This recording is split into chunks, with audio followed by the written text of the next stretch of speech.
Welcome to Chokeholds and Chill. I'm Jen, middle-aged grappler, coffee addict, and proud owner of the world's ugliest armbar. And I'm Mallory, your training partner who's always laughing, even when being absolutely smashed, submission lover, and early bird fundamentals coach. Here on Chokeholds and Chill, we dive into the lives of our favorite sparring partners, the highs and lows of training, and what it really means to chase big dreams on and off the mats. But it's not just about jiu-jitsu. We're here for the laughs, the lessons, and the moments that remind us why we love this crazy sport and this crazy life. We're here to talk about the good, the bad, and the hilarious, because let's face it, the mat teaches us more than just arm bars and mount escapes. It teaches us about ourselves and how to navigate through life while being a part of an incredible community of people. I mean, that's how we met. Whether you're a seasoned competitor, a white belt finding your footing, or someone who just loves a good story, this podcast is for you. It's about the roles we take, the people we meet, and the lessons that stick with us both on and off the mats. So grab your gi, tie your belt tight, and get ready to roll with us. This is Chokeholds and Chill. Let's get into it. Welcome back to Chokeholds and Chill. Today we have a really special guest with us, someone whose story is about resilience, loss, and rebuilding. We got to meet her in Costa Rica this year. Her name is Genevieve, and she is a Jiu-Jitsu purple belt, an Air Force veteran, and someone who's experienced about every high and low that life can throw at you. But her journey has not been easy. She grew up with a rough childhood, found a home in Jiu-Jitsu, and a coach that was a father to her, who then passed away suddenly, leaving behind a legacy and a purple belt that arrived in the mail after he was gone. We're going to talk about all of it, her background, her time in the Air Force, what it meant to lose her coach and father figure, and what she's working on now. So Genevieve, welcome to the podcast. Welcome back to Chokeholds and Chill. We have a very special guest with us today, someone whose story is about resilience, loss, and rebuilding. I got to meet Genevieve in Costa Rica this year, and that was super exciting. I didn't get to chat with her a bunch, but I did learn that she's a Jiu-Jitsu purple belt, an Air Force vet, and somebody who's experienced a lot throughout her not so many years because she's very young. We're all young. But yeah, so we're excited to learn more about her. She grew up with a rough childhood, found a home in jiu-jitsu, was adopted by her coach, who then passed away suddenly, leaving behind a legacy and a purple belt that arrived for her by the mail when he was gone. Genevieve, thank you so much for being here with us. Well, thank you guys for having me. I felt like a stray cat with that intro. It's a good intro. You've been through a lot, and we're really happy to have you here, and we just appreciate you taking time out of your day, especially literally right now snowboarding. So how are you doing? What is life like for you right now? Oh, man, life is chaotic. I'm a nurse right now. I chose the wrong career path, but it's fine. Jiu-Jitsu kind of keeps me, it's somewhat sane. But that's about it. Yeah, just out here snowboarding now, learning a new hobby. Oh, you're a new snowboarder. Oh, yeah. I don't know what I'm doing. I think you're with the best instructor ever, though, right? Well, he's teaching his 8-year-old daughter. I'm just eating shit. And that's the big part of learning snowboarding. Only falling. So wait, can you tell us where you are, where we're talking to you from right now? We are in Indiana right now, Ooh. Paoli Peaks, but I'm in Kentucky. Went from California to Kentucky. I don't know what I'm doing out here, but here I am.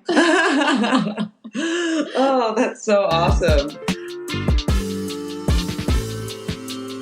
I grew up in California, Southern California, in a little shithole town that's now like the safest town in California, whatever.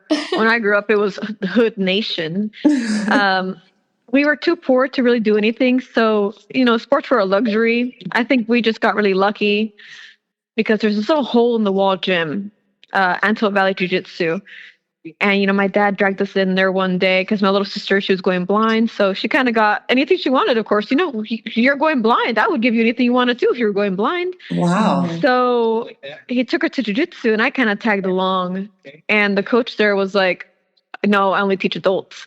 And my dad was like, I got $100. And my coach was like, all right, fuck it, bring him in. So that's how we kind of just started. And my coach just stared at us. He didn't know what to do with us. We were like kids. We were tiny little kids. He had a blind girl and he had this scrawny little thing. And then he had a bunch of adults.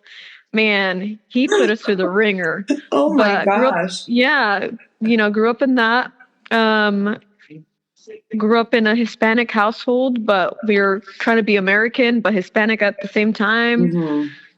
Lots of cats, cat lady all the way, dogs.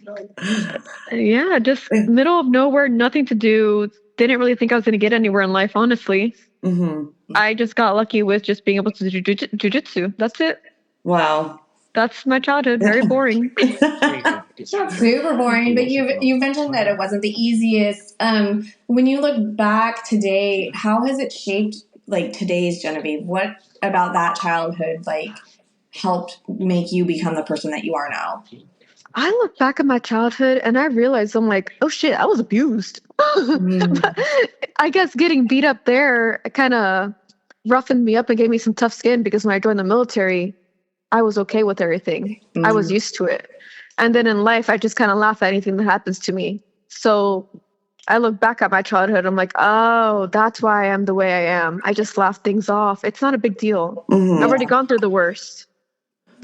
Very true. So, I mean, you already kind of said that jiu-jitsu, was a big part of growing up and everything. It gave you kind of a sense of stability. Was there anything or anybody outside of that was like your safe place or gave you a sense of stability or belonging? No, honestly, it was just me and my coach. Wow. That's it. That was my dad. That was my person. That was my best friend.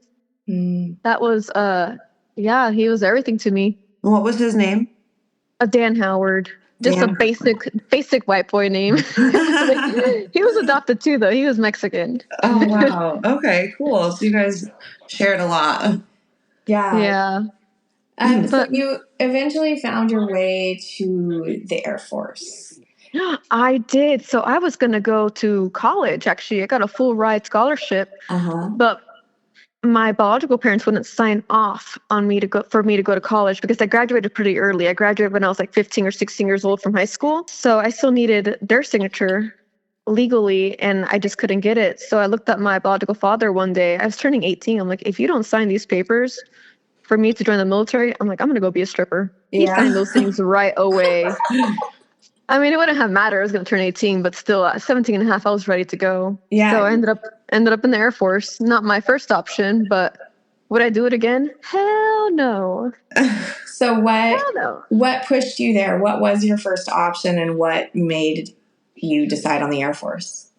College was my first option. I wanted to just get out of the hood, get out of poverty. The Air Force was just kind of forced on me. I don't think most people join the military because if you have something to do or somewhere to go, you're not going to join the military. Unless you bleed blue. I used to back then. I'm trying to act all cool. I used to bleed blue. I wanted to defend this country when I was younger. No, it's true. So tell us about like what was your journey like in the Air Force? What was that experience like for you? What was your job? Oh my gosh. Okay, so I grew up super, super, super sheltered. When I joined the military, the first thing I saw were country boys dipping. And I'm like, are you guys chewing tar? Like, I thought it was tar from the street. I didn't know what it was.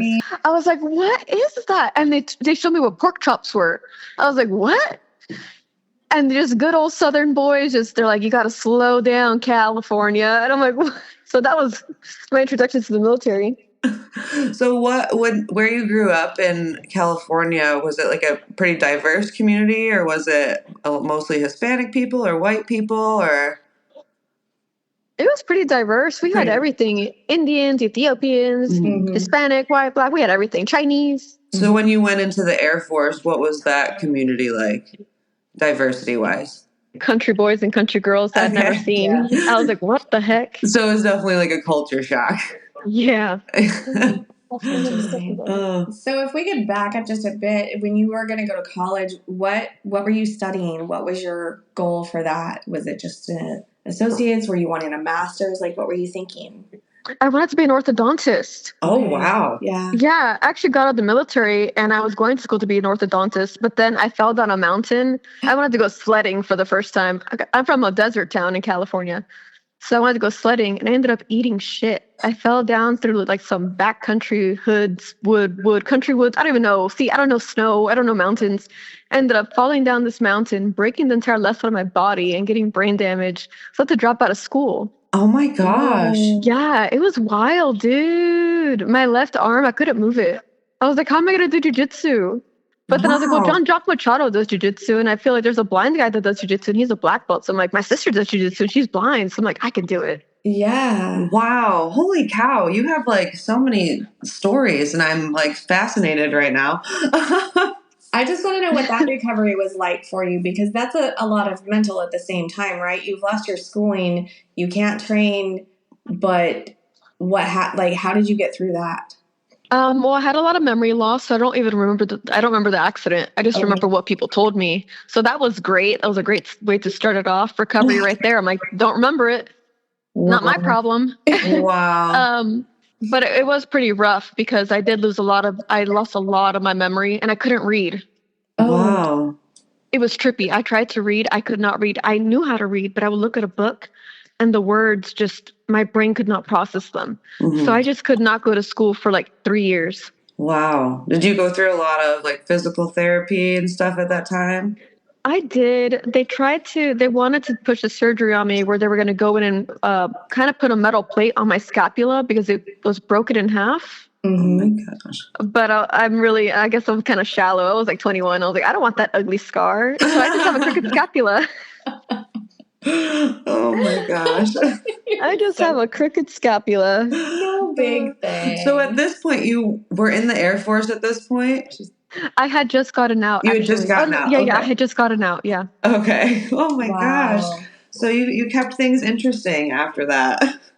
I was like, you know what? Let's just keep going. Let's get more damage, emotional and physical. Oh my No gosh. rest for the wicked. So how long? You said you really like 3 years recovering. At what point during that recovery did you get back on the mats? Oh, I didn't. Oh, you didn't? I did not get back on I didn't get back on the mats until I met you guys in Costa Rica. Oh my gosh. I didn't realize that was like your first time back in a long time. The first time training. Yeah. I will say I did open a school to honor, my dad, my coach, because he passed away suddenly. So I opened a school, nonprofit, just to kind of honor his name. And I had photos of him up there, and I just wanted to talk about him. My gym was a big excuse just to be closer to him. But I taught kids, but I didn't train for myself. I definitely just trained to be closer to him. And it was really cool. I'm not awkward with kids anymore. I'm like, yeah, they're kind of cool. You kind of like them. Well, that's a good segue into our next part. We were talking about you found jiu-jitsu eventually, and you were saying your dad took you down to the gym. But what was it about the gym that kept you coming back? Like, obviously, if your parents are taking you, that's one thing. But you seem to have such a fond affection for your coach and that time in your life to be able to train with him. What was that like, just making that choice to keep training there? When I first started, that was the only way we could get away from our biological parents and our home. It was the only thing my sister and I could do to kind of get away from the abuse. Mm-hmm. So we would walk. It didn't matter if it was raining, snowing, thundering, if it was 110 degrees outside, which is normal for out there. Mm-hmm. We would walk to the gym because we knew it was 2 hours away from our shitty home. Wow. We did not care. And our coach, he knew about it, and he knew we were really poor, but he never made us feel weird. He never excluded us. He never brought it up. He just knew, and we knew he knew. And he always just welcomed us with open arms every single time. Every single time. Wow. And the way he talked about people, he never had a bad thing to say about anybody. Mm-hmm. He always had something good to say about everybody. He always made you feel really special, like you were his favorite person in the world. So, my biological parents eventually just stopped paying him. So we were just going there for free, and we were so ashamed. And so we told them when they were like, hey, we had to stop training, coach. I'm like, our biological parents can't pay you anymore.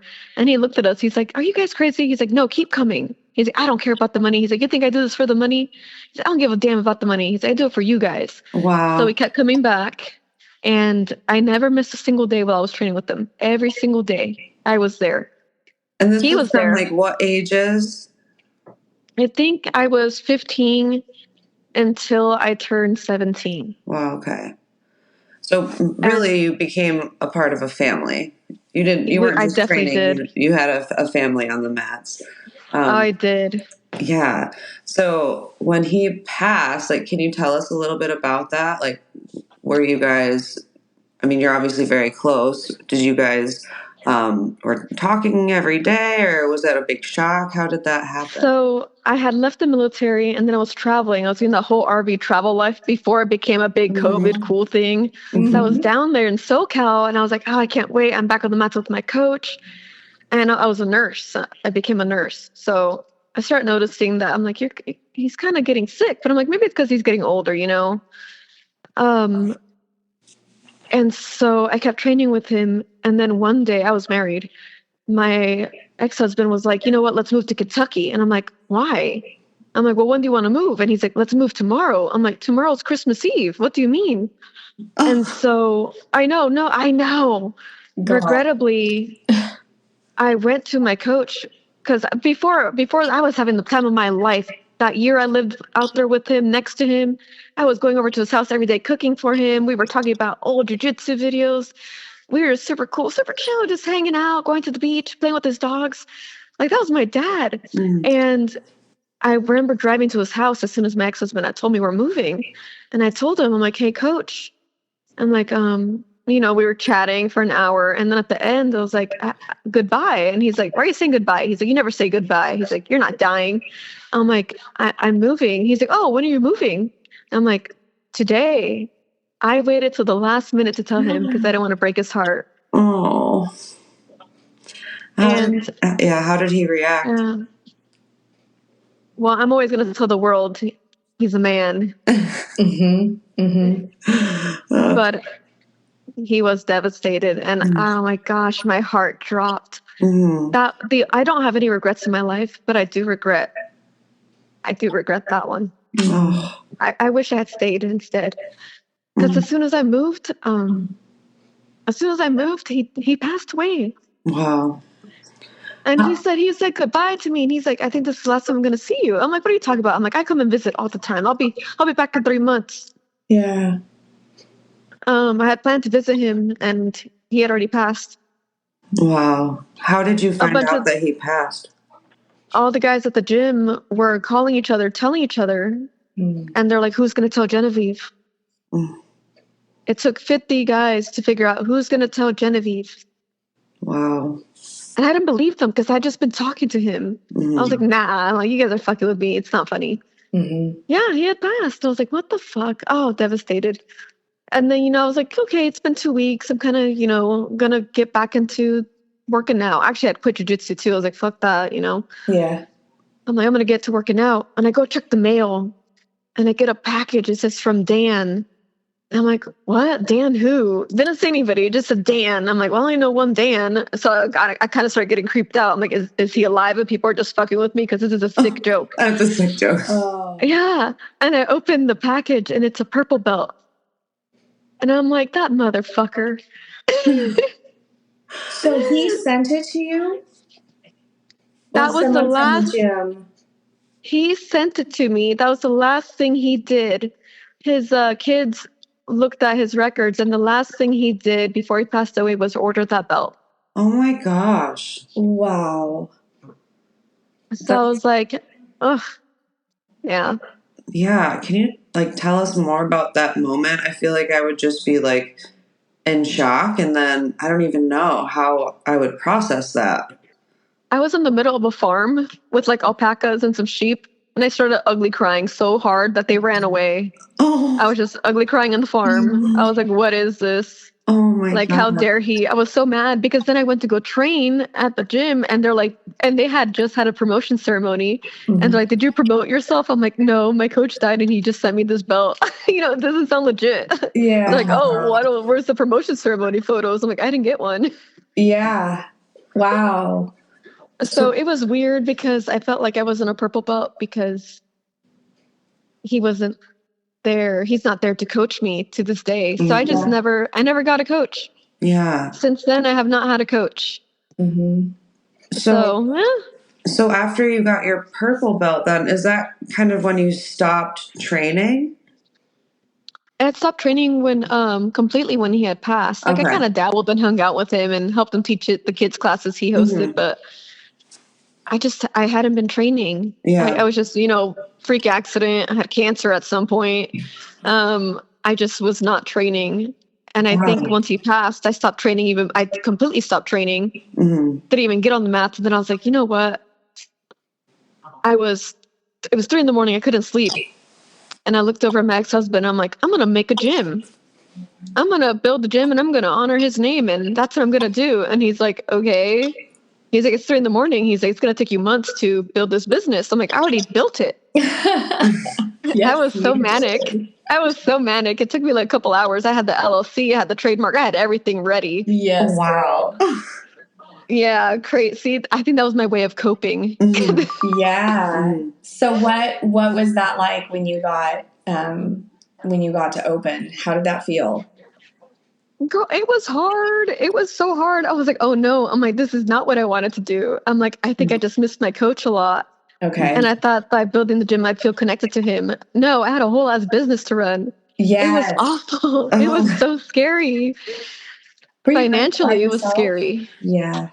It was, yeah, I ran it by myself and I learned a lot, but I was like, whoa, I never want to do that again. Kudos to anybody who runs a business. I don't care how small it is.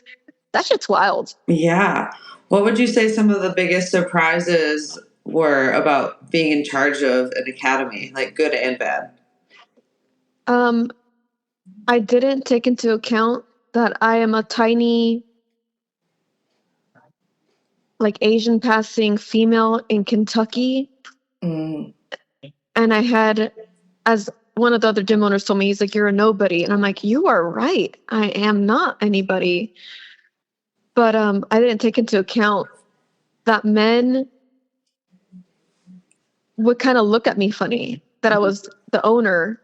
I mean, men would come back and they're like, how can someone so tiny kick my ass? So, I got a reputation there. They're like, she's tiny, but she's feisty. So I did get a few actually men in my class. But to my surprise was my biggest issue with running the gym was women. The spouses, they did not like a female instructor with their men. Interesting. What a blow. You have no idea how much that hurt me because I wanted women to come in. I wanted the wives to come in and be like, look, like, please, you should train.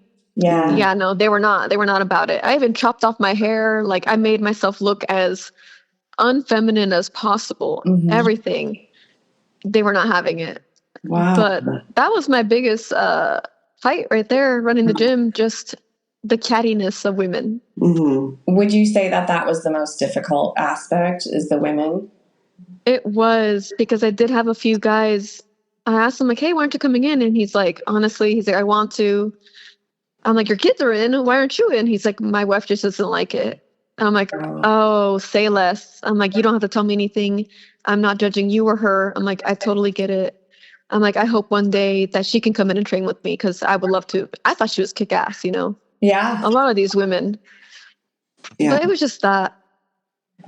Yeah, that's such a bummer. I feel like, I get how it can be tough. Yeah, but it's okay because you know what?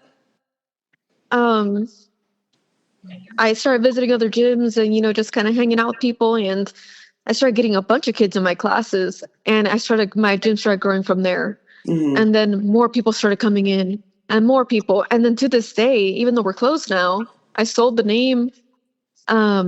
We still get people asking, they're like, hey, are you going to reopen? Are you going to come in? Like so many people. I'm like, oh no, I'm not about that life anymore. Wow. Yeah. So what ultimately led to that decision of stepping away from the gym? And, how was it an immediate relief when you finally made that decision, or where was your head at? It kind of sucked because by that time we had grown and the gym was doing so well. And I had so many students and I loved and adored all my students so much. They were so cool. They learned so fast. They were just really cool kids. I got so lucky with all the kids in my classes. So when I had to close, I was like, this sucks because I struggled. I built it. I was so unsure the entire time. And then my own students are the ones that built my confidence. And then here I am. I felt like I was disappointing them because I had to let it go. But divorce. Can't keep a business while you're going through a divorce. Yeah, that's frustrating. So, Genevieve, you've been through a lot. Before we move forward to our next section, I wanted to ask you a little bit more about your cancer. I know we talked a little bit in Costa Rica about that. This is something that is very common, and I was wondering if you could share your experience with that. Oh my gosh, yes. Okay, so imagine you're 18, you're young, you think you're healthy, you're in the military, and then you get cancer. And I'll tell you actually how I got that. The guys in the military were pretty mean to me, and people are like, "Oh, suck it up, you were just being a pussy." And I'm like, there were a bunch of chemicals that had been laying around on a hanger for a few years. Of course, that's a violation of, everything, OSHA, HIPAA, environmental, California, blah, blah, blah. And they would haze me. So one day they dumped the chemicals on me. And I remember going back to the shop and I'm like covered in this stuff. And I'm like, can I go take a shower? And they're like, no, like, suck it up. You don't like being dirty? I'm like, well, my skin's kind of melting off. But I sucked it up because, I was in a male-dominated career field. Well, fast forward a few months later, I had a spot on my leg. And I'm like, that's weird. So I go to the doctors and they're like, oh, it's a birthmark. I'm like, you're born with birthmarks. They don't just appear. Went back a few months later again, they're like, it's a bruise. I'm like, well, the bruise has grown. So went back again. And this doctor was pissed. She's like, why are you back? She's like, are you a hypochondriac? I'm like, no, I just really would like you to just look at this. And finally they looked at it and they're like, oh shit, it's cancer. I'm like, So it was melanoma. And I got lucky that it only got into my muscle tissue. It didn't get into my spine. It didn't spread. So they ended up cutting it out.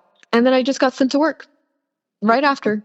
Oh, wow. Yeah. So it was really much very nonchalant, very like, get back to work and we'll see you in a week. It's like a mind fuck, but also like a nonchalant mind fuck. Is that a thing? It felt like it. Oh, and then I got deployed a month later. Oh my gosh. Where to? I got deployed to Kuwait. Wow. So like, you have skin cancer, we're going to send you to the hottest place on earth. Perfect. Oh my goodness.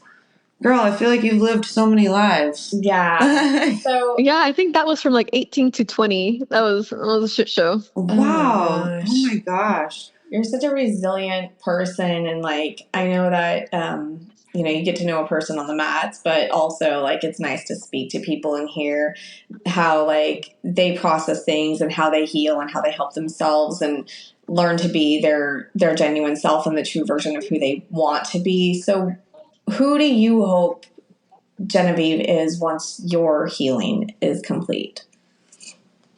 So I like to ask myself like, hey, what would 7-year-old Genevieve think of me right now? I don't think 7-year-old me ever thought I'd be who I am right now. And I feel pretty stinking cool. Not, not that I'm over here bragging to other people that I love myself, but like 7-year-old me is like, yeah, I grew up to be a fucking badass. Like, what haven't I done? Whitewater rafting. I go whitewater rafting and I guide people. I've been skydiving. I've traveled the world. I do jiu-jitsu and I'm pretty okay. I wouldn't say I'm like amazing or anything, but I'm pretty cool at it. I think you're pretty good. I think you're pretty good. Oh my gosh.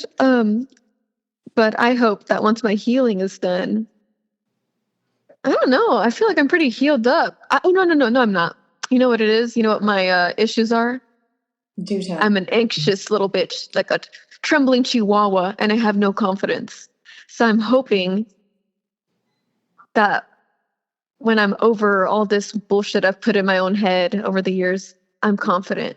Yeah. And other little girls can look at me and be like, I want to be cool like her.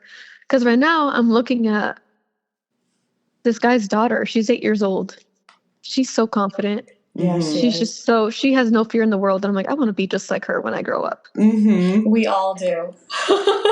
Mallory doesn't know this little girl, but I do. Oh and my gosh. I would like to be her when I grow up too. I saw the video from like the competition that she did. And I was like, yes. She's amazing. Holy shit. I was like, this little girl's a beast. That you know what? badass. If I would guess that that's what you were like as a kid. Like that would be. Oh my gosh. I could see you being that badass little kid. So I think Yeah. it's cool you bring up, 7-year-old Genevieve. I think that she would think that. How old are you now? I'm going on 30. All right, you're going on 30. So 7-year-old Genevieve would think 30-year-old Genevieve is a fucking badass. Yeah. So you just you need to have your mindset of 7-year-old Genevieve now, because you should be super confident, and I think you're pretty amazing. Yeah. Well, thank you. I'm trying to get my confidence. Yeah. Like I said, that's something I have to figure out. I'm like, why am I so unsure of myself? Right, Who knows? right. I'll figure it out. Well, if you ever need hype girls, we got Just you. tell us. We got you. Yes, maybe next time we'll talk. It won't be so sad. Oh my Yeah, goodness. I So know. sorry. I know. We gotta get under the crust first, right? Oh. That's what the fans want. But do you? You guys are in Oregon, right? Yeah. Dude, I fucking love Oregon. on Come out, visit girl. us. I will. You guys want to go rafting? Hell yeah. Mallory's Let's in. go. Let's go whitewater rafting or pole dancing. I don't know. There you go. Oh I'll my do God, that with you. please. I would love that. That'd Let's be go so pole fun. All right. dancing. Yeah. If you could go back and tell your younger self, or other girls just starting jiu-jitsu, or girls thinking about getting into the Air Force, what would that be? If I would going back telling other people, I wouldn't have gatekeeped it. Mm-hmm. I think I was very quiet when I was younger. I wish I had told more girls and more friends what I was doing. I wish I'd introduced more women into the sport younger. Yeah. Mm-hmm. So I would tell everybody, try jujitsu. Mm-hmm. Kind of like your friends, try the sip of alcohol.